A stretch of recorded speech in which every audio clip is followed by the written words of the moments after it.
میں یہ کہہ رہا ہوں کہ آپ اپنی کتابوں میں جتنا بھی ساتھ صحیح کا ٹائٹل لگاتے ہیں، صحیح بخاری، صحیح ترمذی، اس میں بے شمار ایسی روایات ہیں جس میں توہین رسالت سے بھری پڑی ہیں، ہم نے اس کا کبھی ذکر نہیں کیا، اور چاہیں تو میں آپ کو اس طرح سے ابھی اسی وقت بے شمار آپ کو ریفرنسز دے سکتا ہوں، لیکن میں دینا نہیں چاہتا ہوں. ٹھیک ہے. دوسری بات یہ ہے کہ آپ یہ کر بھی کیا سکتے ہیں تنقید کے علاوہ، روایات کو بیس بنا کر جو کہ ان کے عقائد میں شامل نہیں ہوتی، اور اس کو کیا اب اس طرح سے بتانا چاہ رہے ہیں لوگوں کو، یہ ذہن بنانے کی کوشش کر رہے ہیں کہ شیعوں کے یہ عقائد ہیں. لا حول ولا قوت. نہیں عمران صاحب دیکھیں وہ تو کی یہ بات ہے، تو بہت بے ادبی سے آپ بات کر رہے ہیں، یہ طریقہ عالم نہیں ہے. یہ جی علماء کا بیان ایسا نہیں ہونا چاہیے. نہیں دیکھیں بدیانتی سے بات کریں اور دوسروں کو اور تفرقہ اور منافقت پھیلانے کی کوشش کریں. عمران صاحب غرض یہ ہے کہ الحمدللہ ہم تو محبت سے بات کرتے ہیں، اور اگر ہم ایسی بات کریں، دیکھ رہے ہیں اور میں بڑی محبت سے آپ کے پروگرام میں آیا ہوں. کیا محبت سے آپ پروگرام میں آئے ہیں؟ آپ اپنی کتاب کا حوالہ ہم دے رہے ہیں، کتاب کا حوالہ ثابت کریں نا عمران صاحب. کون سی کتاب؟ آپ یہ بتائیں کہ جو ہم حوالے پیش کر رہے ہیں وہ غلط ہیں یا صحیح ہیں، اور اس کے مقابلے ایک منٹ، اور اس کے مقابلے میں عمران بھائی میری بات سنیں، آپ نے بات کر لی ہے، آپ ایک کتاب دکھائیں جو آپ کے موقف کو تائید کرتی ہو. آپ کے تمام بڑوں نے وہ کچھ لکھا، آپ ایک چڑھے ہوئے سورج کو کہتے ہو کہ رات کا اندھیرا ہے. عمران بھائی یہ بات غلط ہے. تمہاری ناج البلاغہ یہ کہہ رہی ہے، مجھے دکھائیں یہ خطبہ. اگر آپ کے امام علی، جس کو آپ امام منصوص جن کو مانتے ہیں، ہم تو ان کو امام منصوص نہیں مانتے ہیں، ہم ان کو چوتھا خلیفہ مانتے ہیں. ہمارے نزدیک نبی کے بعد خلافت ہے، امامت نہیں ہے.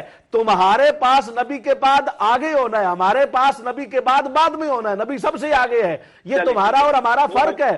دوسری بات یہ ناج البلاغہ ہے، اور یہ امام پاک کا خطبہ ہے جس میں انہوں نے فرمایا وَقَدْ سَمِعَ قَوْمًا مِّنْ أَصْحَابِهِ يَسُبُّونَ عَلَى الشَّامِ أَيَّامَ حَرْبٍ بِصِفِّينَ.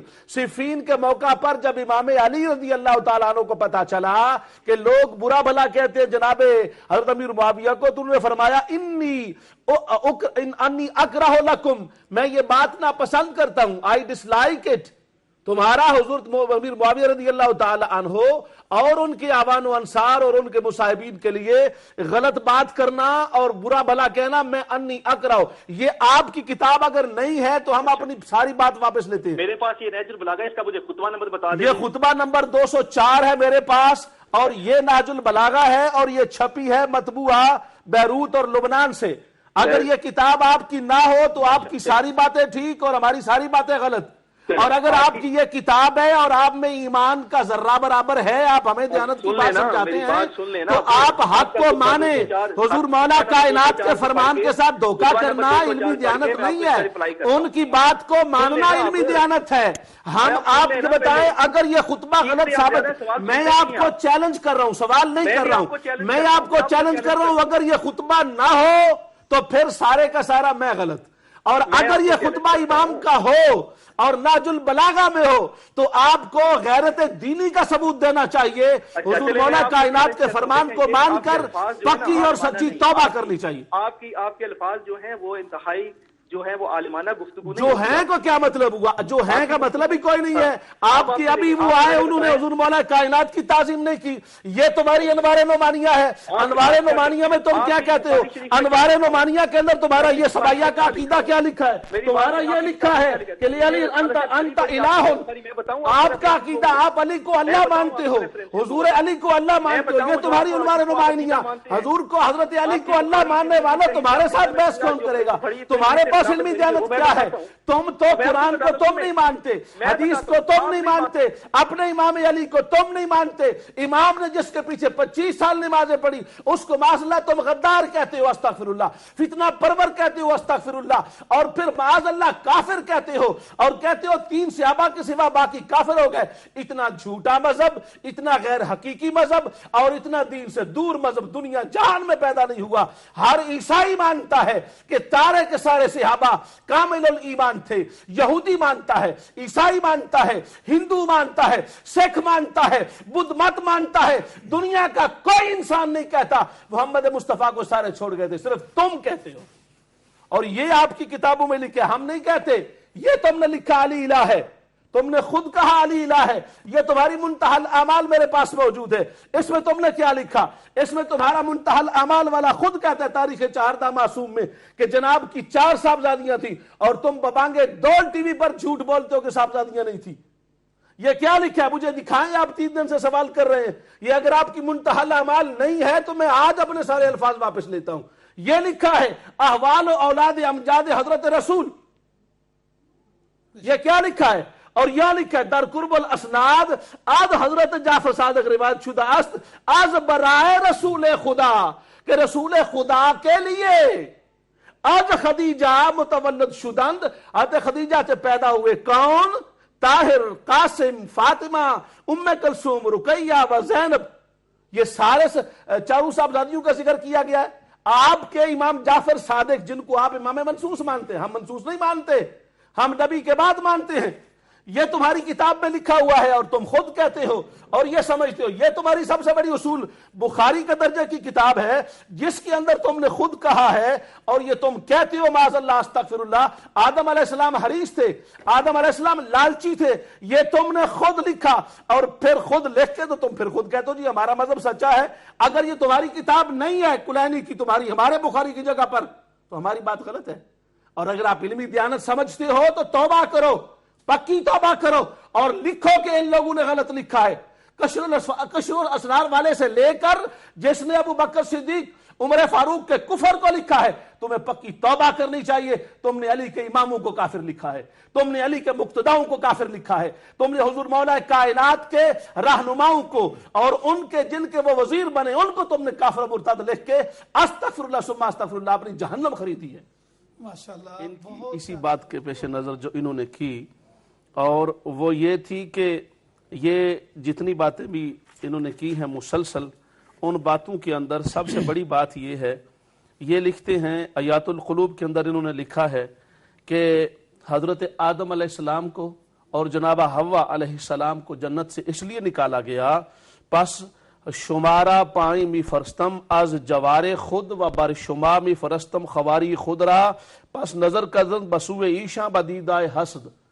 حضرت آدم نے اور حضرت حوا رضی اللہ تعالی عنہا نے اور آدم علیہ السلام نے ان کو حضرت علی کو حسد کی نظر سے دیکھا تو ان کو جنت سے نکال دیا گیا۔ یہ ان لوگوں کا عقیدہ ہے۔ اور پھر یہ کہتے ہیں اور اصول کافی کے اندر یہ لکھا ہے کہ انہوں نے 2 ٹوک کہا، کہتے ہیں کہ اصول کفر میں سے ایک یہ ہے کہ ہمارا جو عقیدہ ہے 3 کفر ہوتے ہیں، کہتے ہیں ایک ہوتا ہے الحرسو، ایک ہوتا ہے الاستکبارو، اور وہ کہتے ہیں کہ یہ جو الحرس والا کفر ہے معاذ اللہ ثم استغفر اللہ، یہ ان کی شاہ صاحب بخاری شریف کے درجے کی، جہاں ہماری بخاری کا درجہ ہے یہ ان کی اصول کافی ہے۔ کہتے ہیں 3 درجے ہوتے ہیں، 3 وجہ سے کفر ہوتا ہے، اور کہتے ہیں ان میں سے ایک کفر آدم علیہ السلام نے کیا، استغفر اللہ ثم استغفر اللہ۔ یہ جو آدم علیہ السلام کو معاذ اللہ کافر مانتا ہے، آپ بتائیں پھر لوگ ہمیں کہتے ہیں ہم ان کو کیا کہیں؟ یہ دنیا کا عجیب مذہب ہے جس مذہب کی کوئی بنیاد نہیں ہے۔ یہ انہوں نے لکھا ہے اور یہ میں دکھانا چاہتا ہوں، کوئی یہ نہ کہ میں اپنے پاس سے کہہ رہا ہوں، یہ کلینی صاحب کی کتاب ہے اصول کافی، بے شک، اور یہ اس کا صفحہ ہے فی اصول الکفر و ارکانہ، اور اس کی پہلی روایت ان کی ہے جس کا نمبر ہے 2473، باب ہے 115، اور اس میں وہ کہتا ہے یہ لکھا ہوا ہے اصول الکفر ثلاثۃ الحرص و حرص والاستکبار و تکبر والحسد اور حسد فاما الحرص فإن آدم حين نهي عن الشجرة حمله الحرص على أن أكل منها۔ آدم علیہ السلام نے اصول کفر میں سے ایک معاذ اللہ کفر کیا، حرص کیا، درخت کو کھایا اور ان کو جنت سے استغفر اللہ ثم استغفر اللہ نکال دیا۔ یہ ان لوگوں کا عقیدہ ہے۔ آدم علیہ السلام کو معاذ اللہ کافر۔ یہ دوسرے مقام پر لکھا کہ حضور صلی اللہ علیہ وآلہ وسلم نے وہ لے کے آئے تھے ان کے پاس، اور یہ انوار نعمانیہ میرے پاس موجود ہے جس کے اندر انہوں نے 2 ٹوک انداز میں اس بات کو لکھا کہ حضرت جبرائیل علیہ السلام آئے تھے وحی لے کر، مگر ان کی وحی جو ہے وہ غلطی ہو گئی اور وہ ان کی طرف جانے کی بجائے حضرت حضور سرور کائنات صلی اللہ علیہ وسلم کی طرف لے کے چلے گئے۔ انوار نعمانیہ میں ان کا فرقہ ہے جس کا نام ہے غرابیہ۔ کہتے ہیں وہ آئے اور پھر وہ وحی بھیجی تھی اللہ پاک نے جبرائیل علیہ السلام کو دے کے حضور حضرت علی کے لیے استغفر اللہ ثم استغفر اللہ، اور انہوں نے وہ وحی جبرائیل علیہ السلام نے معاذ اللہ غلطی کی اور وہ وہی انہوں نے بھیج دی نبی پاک صلی اللہ علیہ وسلم کی طرف. یعنی جبریل امین کو بھی یہ معاف نہیں. اور ابھی یہ جو بندہ کہہ رہا تھا، اگر لوگوں کو یقین نہیں ہے نا میری کتابوں پر، ابھی یہ جو بندہ کالر آیا تھا اور کہہ رہا تھا معراج شریف میں 3 بار آیا کہ ولایت علی کو کریں اور پتہ نہیں کیا ولایت علی کی، کہتے ہیں اللہ پاک نے استغفر اللہ ثم استغفر نقل کفر نباشد. ہم یہ باتیں اس لیے بتا رہے ہیں کم سے کم دوستوں کو پتا تو چلے کہ یہ لوگ کون ہیں اور ان کو توبہ کرنی چاہیے اور پکی اور سچی توبہ کرنی چاہیے. انہوں نے لکھا نبی پاک صلی اللہ علیہ وسلم کو 3 بار اللہ نے عرش پر بلایا اور استغفر اللہ بلا کر ڈانٹا اور استغفر اللہ جھڑک کر کہا کہ علی کی ولایت کا اعلان کیوں نہیں کر رہے ہو، علی کی ولایت کا اعلان کیوں نہیں کر رہے ہو، علی کی ولایت کا اعلان کیوں نہیں کر رہے. یعنی ان کے نزدیک حضور آئے ہی حضرت علی کی ولایت کا اعلان کرنے. پھر انہوں نے خود اپنی کتابوں میں لکھا، منتہی الاعمال میں یہ عبارت موجود ہے اور دیگر ان کی تمام کتبوں میں عبارت موجود ہے، کہتے ہیں کہ حضرت علی حضور کے سوا ما عدا جدہم، حضور کے علاوہ باقی سارے نبیوں سے افضل ہے. نبی سے افضل کسی غیر نبی کو ماننے سے بندہ دائرہ اسلام سے خارج ہو جاتا ہے. اور ہم ان اپنے محترم بھائیوں سے یہی کہنا چاہتے ہیں کہ آپ اپنے ایمان کو پہلے جو آپ کے پاس نہیں بچا پکی توبہ کریں، علی اور مرتضیٰ شیر خدا اہل بیت اطہار کے طریقے کو اپنائیں اور جس طریقے سے انہوں نے زندگی اسلام کے اصولوں پر گزاری ہے انہی اصولوں پر آ جائیں تاکہ آپ کو نجات مل سکے.